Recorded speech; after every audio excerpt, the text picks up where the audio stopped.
Detroit Den 313. What's up? It's your boy Will back with another episode. Getting ready to get into this Detroit Lions content. But as always, before I do, please hit the subscribe button. It's free. Helps us out tremendously. Think about becoming a member so you can win some free stuff. That's not for us, that's for you.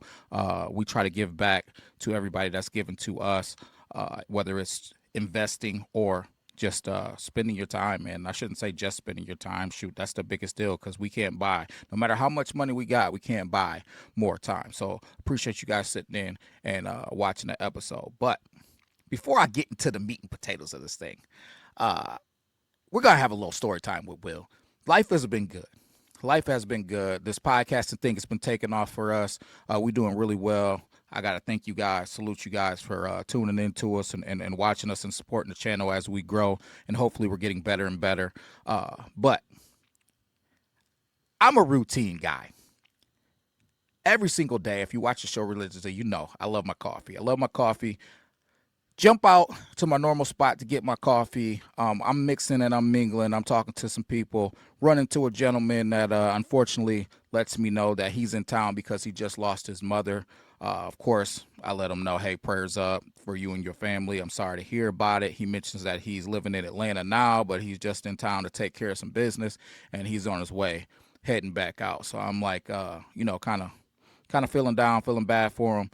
But on the way out of our correspondence, he lets me know, hey, but go Lions. I'm like, man, for sure, go Lions. And I had to drop it on him. Hey, man, if you're in the podcast, you should check out the podcast Detroit Den 313. To which he's like, Detroit Den 313. I watch that all the time. So, my chest is big. I'm feeling good, man. We're known out here. And I'm expecting him to, to kind of look at me and say, hey, man, that's hey, wait, that's Will from Detroit Den 313. Yeah, that's not what happened. That's not what happened.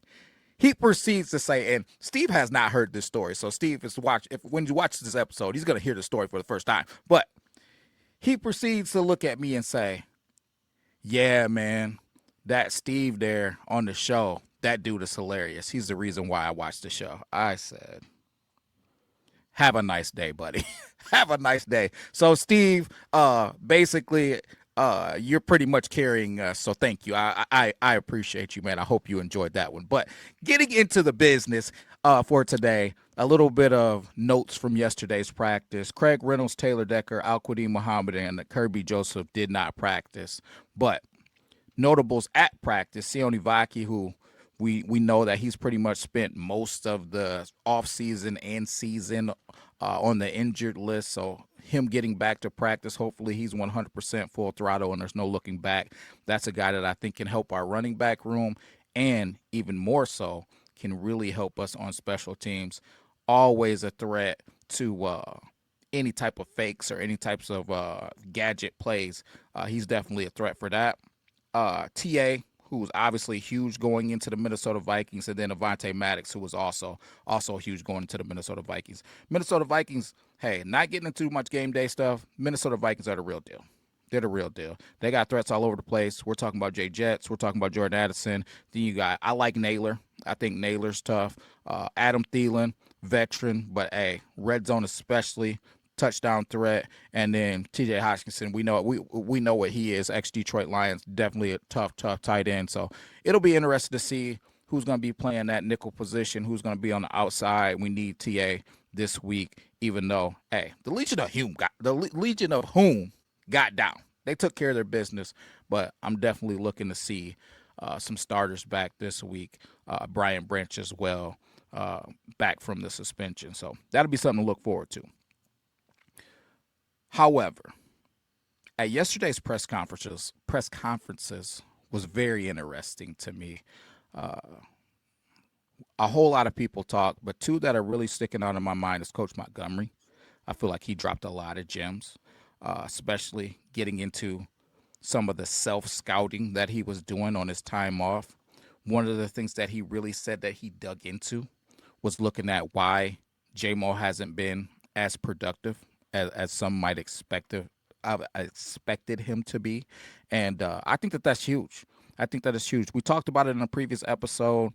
I think that J-Mo is a player that is really, to me, a top 20 receiver in the NFL, if not higher. and we got to find ways to get him the football on the move. So it makes me feel good to know that us as fans aren't the only ones that's seeing this and thinking about it being a big deal. Uh, Coach Morton talked about maybe some of the reasons that there could be potential issues or the reasons why there has been issues. And to me, it equated to us just missing. Just missing.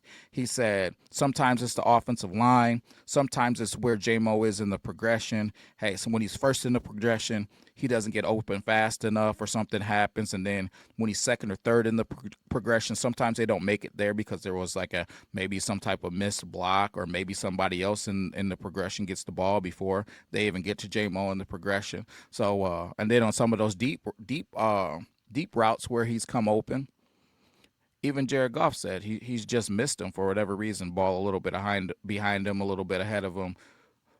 I'm expecting that this thing is figured out on the second half of this season. So, not getting into too much fantasy football, but I play fantasy, enjoy fantasy in multiple leagues. Have JMO in a few of the leagues, don't in others. A lot of these professional fantasy advice people are saying if you don't have JMO, you may want to go get him. And I stand with them. I think if you don't have JMO on your team, might be an opportunity where you can go ahead and buy low because somebody's probably frustrated that he hasn't done much. And when he goes crazy on the back half of the season, could be a league winner for you. So it's a fantasy football channel, but might be something you want to think about and keep in your back pocket. But on top of that, one of the big things that we talked about in the previous podcast was some of the reactions that JMO's had via social media. And I felt like Coach Montgomery didn't address that directly, but he addressed it kind of, you know, through like a back door way. Just saying, if JMO's frustrated, he hasn't showed those frustrations in the building. But speaking to some of the stuff that potentially is going on through social media and things like that, it would be weird for a big time receiver not to be frustrated that he's not getting the football. That's what you want out of these guys. I think about when I watched the Netflix special Receiver with St. Brown on there, when he had a game where I think he only had one or two targets. I can't remember what the number is exactly, but I remember him going into the locker room having a fit about not having more receptions, not having more targets. This is a guy who wants to help the team. He wants to compete at the highest levels. He wants to be successful. He's a competitor. I expect the same thing out of JMO. I've seen people making mention to the fact that maybe it's a lack of maturity to be venting and being frustrated via social media or just in general. I've heard about people comparing it to A.J. Brown and the way that he's been visibly frustrated with Jalen Hurts. Hey, I would much rather have a dude who wants the freaking football than a guy that's just like, whatever. It comes when it comes. No, I want fierce competitors. I think the Detroit Lions are a team. That's what they're about, man. So hats off to JMO. He hasn't done anything that I've seen to create a problem or dissension in our locker room. But the guy's a little bit frustrated because he's not getting the football. So be it. But you heard it here. Book it.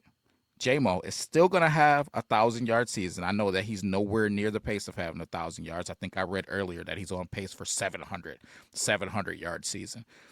JMO's going to have 1,000 yards. He's going to get this thing going. Jared Goff is a top 5 quarterback in this league, and if you don't believe it, I don't know what to tell you. But he's a top 5 quarterback, top 7 quarterback in this league at worst to me. And he's going to figure it out, man. He's too accurate. He's too good at getting the football out on time. They're going to figure out how to click, and it's just going to be what it's going to be. It's just taking a little bit longer. New offensive coordinator, new plays, new timing. I felt like they were gelling last season. They were finally starting to get their feet under them. Now we got a new situation. We'll figure it out. So don't panic. Don't panic. Don't sell the fantasy team and get rid of JMO for the low. Don't let people freak you out. We're gonna be just fine. This offense, I do agree. I need to see more explosive plays from this offense, and especially from the passing game. I know we've had some explosive runs out of Gibbs, but I need to see more. I would like to see Tesla getting more involved, but I think that's what we're going to see in the second half of this football season. So, not having Steve here today, I can't bounce that off of him, but I'm gonna bounce it off you guys. Do you think that the second half of this football season we're gonna see this passing game start to get some plays down the field and not just this dink and dunk and this high percentage throws? Because Jared Goff talked about him getting the ball out on time and his completion percentage being through the roof, and he's really liking how he's been able to just be accurate and get the ball out on time. But I feel like where we're lacking is those explosive plays. And it's going to matter when we get into these tough football games, because what do defenses want to do? Keep you from having big plays. We got big play guys. We got J-Mo. I think the Tesla can be a big play guy if given the opportunity. This guy only has 6 targets, but shoot, or 2 of those targets are touchdowns. Numbers like that, I think the guy needs to get some more opportunities. And then we've already talked about it numerous times, Gibbs in the passing game. So second half of the season, if I don't see it, I would be absolutely surprised. But let me know what you guys are looking for. Me and Steve will be back with another one. Peace.